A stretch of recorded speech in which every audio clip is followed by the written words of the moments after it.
Hi there.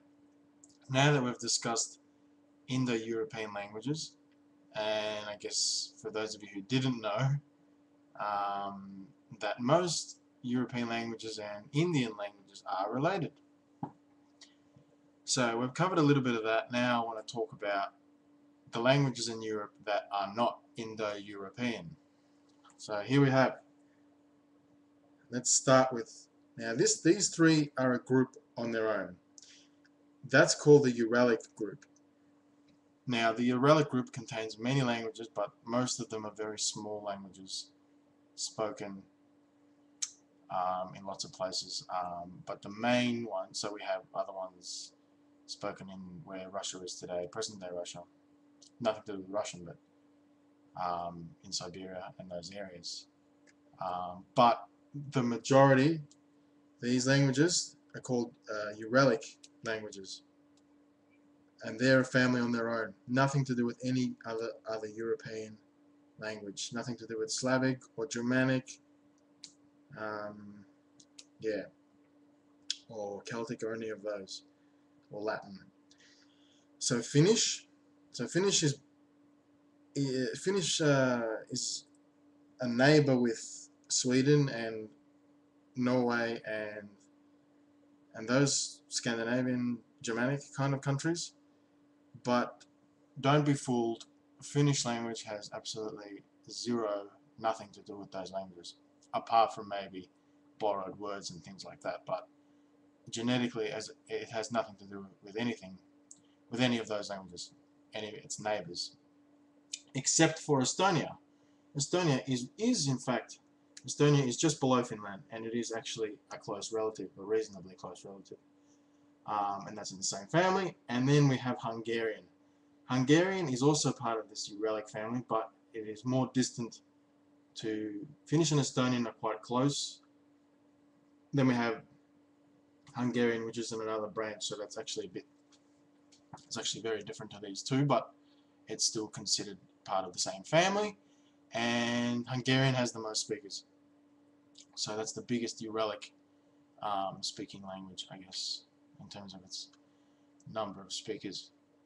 And Hungarian, I guess, is right in the middle of Europe. So it's quite a common language in that area in Hungary, and there's quite a large Hungarian minority in other countries next to Hungary.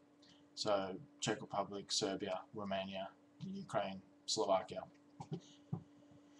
and those sorts of places. But it has Hungarian shares no linguistic similarities with, well, yeah, no genetic similarities with any of its neighbours. So it's on its own. And Finnish, just like Finnish and Estonian are on their own. So this whole family, I guess, is special. It's one of my favourite language families, actually. I've done a bit of work with Finnish. I've kind of left it behind for the time being, and I've gone to Hungarian. I've become very interested in that since there are a lot more Hungarian speakers here in Australia. So I think it's a good language to know. It's very interesting, and I plan to go to Hungary. Estonian, I've never really looked at all. I have been to Estonia once, and that was quite nice, actually. Very, very nice. Beautiful country. But yeah, so my focus will be on Hungarian. So it's just important to remember that these languages are not Indo-European. So it's funny because Hindi or Farsi, Persian, will share more similarities with English and with Swedish or with whatever, with German, with Greek, than Finnish does. So if you don't remember all the languages that we've talked about, if you remember that these three are not Indo-European, that's a good start. And then we have another one spoken in Europe which is not Indo-European, and that's Maltese. Maltese, so Malta is a country in the Mediterranean, I think. It's next to Italy, it's next to Spain and all those countries. Yes, that's considered a Semitic language, which is part of the Afro-Asiatic group. So Semitic. Semitic meaning that it's close with Arabic and Hebrew. So Arabic, Hebrew, and Maltese are related, and Aramaic. Aramaic was Jesus Christ's language.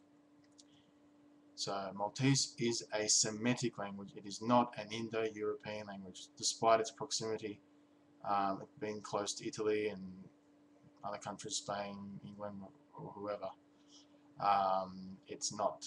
It shares no linguistic similarities with them. Then if you consider Turkey part of Europe geographically, I guess we could include that here. That's also an interesting language, which is a Turkic or Altaic language. The origins of Turkish are still disputed, and its relationship with other languages is still disputed, but it is not an Indo-European language. It actually shares a lot of grammatical similarities with the group up here, with the Uralic family. Some linguists think that it's part of the same group, Turkish is with them, and many don't go along with that, but it's a possibility. And also because there are a lot of words, a lot of similarities in words too, and vocabulary, but that we're not sure if that's linguistic. If Turkish, say, shares similarities with Hungarian because they're linguistically related, or because they came into close cultural contact over many years. So we don't really know. But generally, this is very, very much agreed upon. Finnish, Estonian, and Hungarian are related. We have other languages in that group too. So we have Livonian, which is a small, very, very small minority language spoken in Latvia. Nothing to do with Latvian, as Latvian is Indo-European, as I mentioned. So it's spoken by like 20 people or something. I'm not sure. Some very, very small amount. Livonian, it's called. So that's related to Estonian and Hungarian and Finnish. And there's also another language called Sami, or Lap. It used to be called Lap, but that's somewhat offensive now. So it's Sami. It's not one language. It's a few languages spoken in northern parts of Finland, Sweden, and Norway, and even northern parts of Russia. These are people who live only in the northern parts of those countries. So Sami people are linked to Finnish, Estonian, and Hungarians, not to other Scandinavian people, but they do live there in the very cold parts. And there's many others. I can't get through them all, but there's many others as well. Very other interesting languages spoken by minorities of people. So I think that's one of the most interesting language families in Europe. So then we have Maltese, I mentioned, that's Semitic. Semitic meaning Arabic, Hebrew, Maltese. And Maltese is interesting because it is the only Semitic language, I think, that is written with the Roman alphabet, with the Latin alphabet. So that's, yeah, very interesting language there too, for you to keep in mind. So, yeah, that's it. I intend to cover a few more other language families in the next videos. Thanks.